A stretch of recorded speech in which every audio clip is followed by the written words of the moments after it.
Ashanty abadikan potret Anang Hermansyah dan Krisdayanti di acara pernikahan Aurel Hermansyah. Kendati telah bercerai, hubungan kedua orang tua kandung Aurel Hermansyah itu tampak terjalin dengan baik.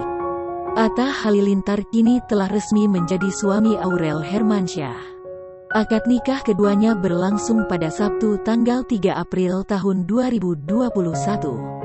Presiden Joko Widodo dan Menteri Pertahanan Prabowo Subianto bertindak sebagai saksi pernikahan Atta dan Aurel.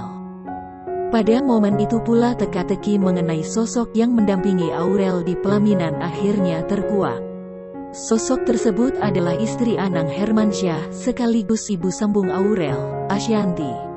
Sementara itu, Krisdayanti tetap bahagia bisa mengantar putri kandungnya menikah. Hubungannya dengan Anang Hermansyah juga tampak terjalin dengan baik. Mantan pasangan suami istri itu bahkan sempat terekam kamera duduk berdekatan dan saling mengobrol di pernikahan Aurel.